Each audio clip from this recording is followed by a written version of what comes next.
So why go to law school?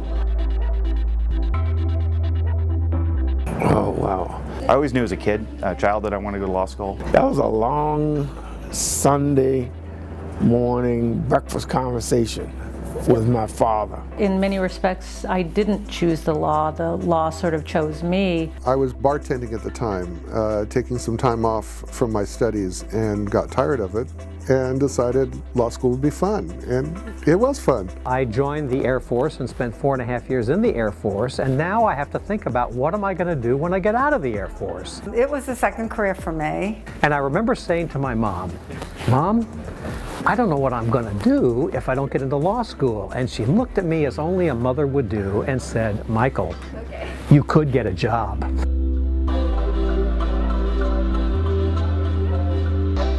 I wanted to be a trial lawyer since, I would say, grade school.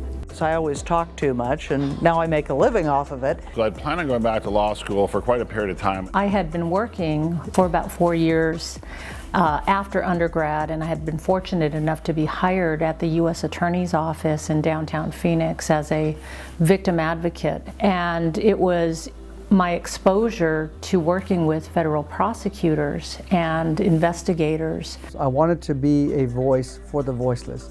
It was really through their encouragement, and frankly, I would show up once in a while and there would be a law school application packet on my desk, and so they were fairly forceful about this. I had been doing some water policy work and said, oh, you know, maybe law would be a good thing. It was in the back of my mind, even though I was sort of expected to go into sciences.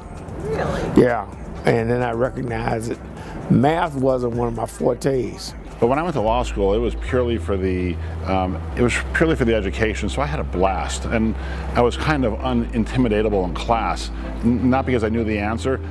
Just because I was like, hey, really? Because I'm like mid-40s and I have another job, so you can beat me up a lot, but at the end of the day, I'll probably still be okay. I was raised by a single mother in Las Vegas. We were very poor.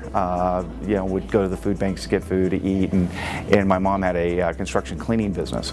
And one day I heard her crying in her bedroom, and I went in there, and I must have been 8 years old, 9 years old.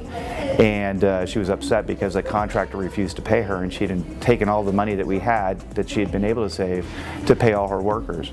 And I remember she turned to me and she said, never allow yourself to be put in a position because you couldn't afford an attorney where someone else can take advantage of you because you don't know what your rights are, you don't know how to protect yourself. And at that point I turned to my mom and I said, Mom, I'm going to become a lawyer when I grow up. It was the best education I ever really had all of my career. I just had a great time. I'm able, in family law, what I do, to be able to help people and protect them and help them really transition from where they're at, which may not be a really good place at the time, and use the law, the tools that I learned here at ASU Law School, to be able to transition them to a good life. And so it's much more than just being a lawyer, but transforming people's lives in a good way.